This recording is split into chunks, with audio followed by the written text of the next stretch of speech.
Bienvenue sur Africa 24 dans cette nouvelle édition du 12-15 au sommaire de l'actualité. Nouvelle polémique autour du fichier électoral au Sénégal. Un audit mené par des experts internationaux a décelé 124 000 erreurs, des révélations qui confortent l'opposition dans sa stratégie de boycotter l'audit du fichier électoral. Pour la première fois depuis mars 2016, en Afrique du Sud, la Banque centrale relève son taux directeur et s'est établi à 25 points de base à 6,75% pour tenter d'empêcher une montée en flèche de l'inflation. Et en Côte d'Ivoire, 50 jeunes ex-migrants bénéficient d'une formation dans les métiers du bâtiment et de l'agriculture. Ce programme de l'Organisation internationale pour la migration vise à faciliter leur réinsertion dans la société. Mais tout d'abord, le nouveau leader éthiopien Abiy Ahmed poursuit ses réformes. Le Premier ministre a rencontré ce mardi 27 novembre plus de 80 cadres de l'opposition. La consultation a pour but de mettre en évidence les réformes nécessaires pour un processus électoral consensuel en 2020, des élections libres, justes et démocratiques. C'est ce qu'a promis le Premier ministre éthiopien.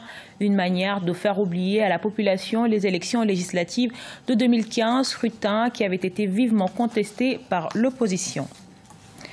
Au Sénégal, la question du fichier électoral fait à nouveau polémique. Un comité de suivi a révélé plus de 120 000 erreurs dans ce fichier suite à un audit mené par des experts internationaux. À 3 mois de l'élection présidentielle de février 2019, la question reste toujours complexe. Ange Bijou-Nomignon. Le fichier électoral fait toujours l'objet de divergences entre pouvoir et opposition au Sénégal. L'audit du dit fichier mené par des experts internationaux aurait révélé 124 000 erreurs commises lors de la conception. Il faut que le pouvoir comme l'opposition s'entendent sur un timing pour pouvoir corriger ces erreurs. Parce que on peut dire que souvent c'est des erreurs qui ne sont pas du tout déterminantes pour la faisabilité de la présidentielle du 24 février 2019. Il faut surtout la confiance, parce qu'actuellement, ce qu'on note, c'est que c'est la confiance qui n'est pas établie entre les acteurs, ce qui peut être vraiment très dangereux en 2019. Parmi les erreurs décelées figurent celles liées aux 7 doublons qui n'est toujours pas réglé. Il s'agit de 7 personnes non inscrites sur les listes électorales qui possèdent des cartes d'identité identiques à 7 autres personnes bien inscrites sur les listes.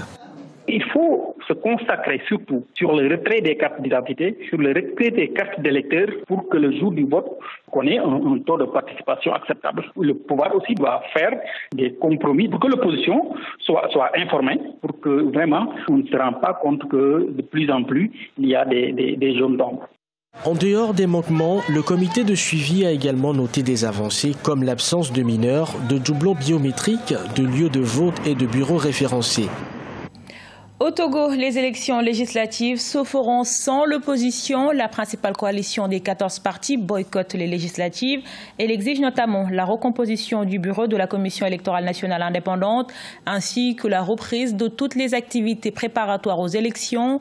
La coalition appelle également à de nouvelles manifestations pour dénoncer des irrégularités dans le processus électoral. Les élections législatives sont prévues le 20 décembre prochain. La Cour constitutionnelle a validé les listes de 12 partis et 17 autres listes provenant des candidats indépendants. La campagne électorale doit démarrer le 4 décembre 2018. Afin de lutter contre l'inflation en Afrique du Sud, la Banque centrale du pays a relevé son taux directeur de 25 points de base à 6,75%. La faiblesse du taux de change et l'impact de la hausse des prix du pétrole ont contribué à la hausse de l'inflation depuis mars 2018. Les précisions d'Ange Bijou-Nomignon.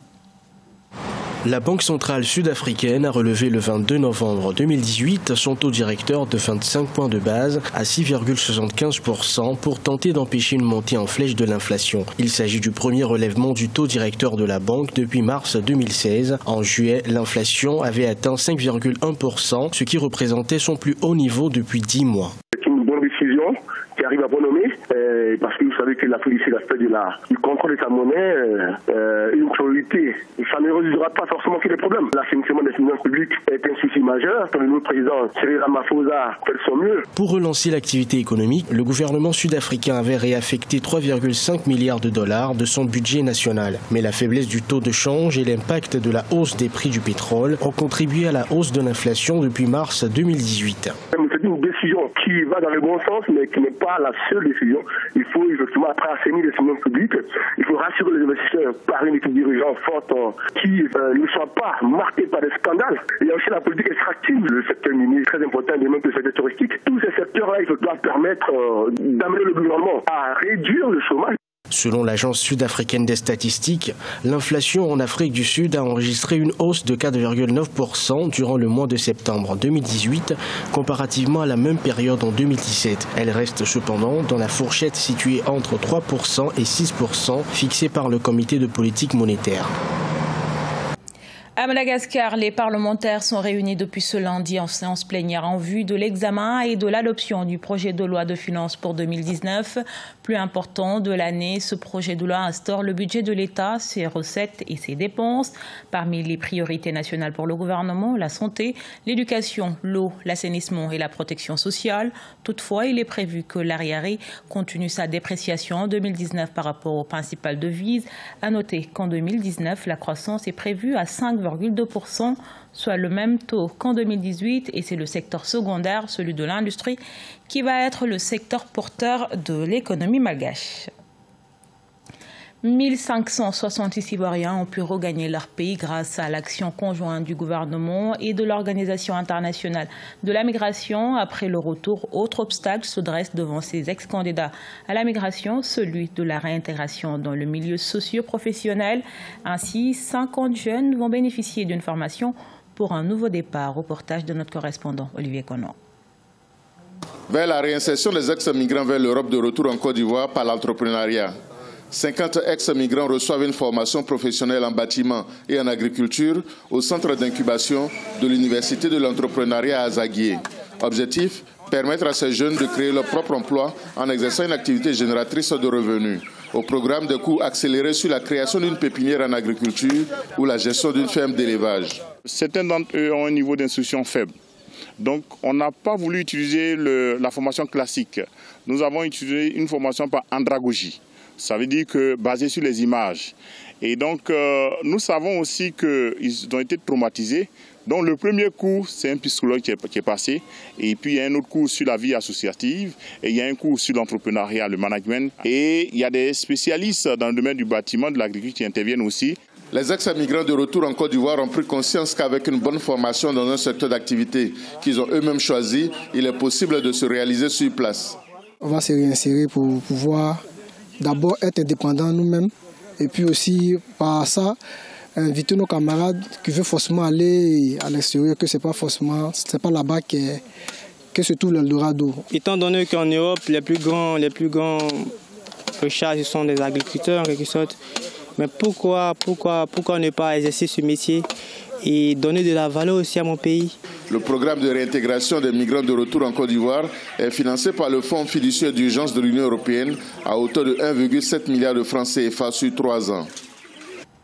À la page sport, la Coupe d'Afrique des Nations féminines 2018 démarrée le 17 novembre au Ghana se poursuit dans le cadre des demi-finales ce vendredi. 2 matchs sont au menu. Le Cameroun affrontera le Nigeria à partir de 15h30 GMT. L'autre rencontre opposera l'Afrique du Sud aux Aiglones du Mali qui joueront leur première demi-finale à 18h30 GMT. La finale de cette 13e édition de la CAN féminine est prévue pour le 1er décembre prochain. Le match du classement aura lieu le 30 novembre. Rappelons que les 3 premières équipes vont représenter le continent au Mondial 2019 qui se tiendra en France. Ce journal a été réalisé par l'ensemble de la rédaction. Merci pour votre fidélité. Retrouvez dans un instant une nouvelle édition de l'actualité sur Africa 24.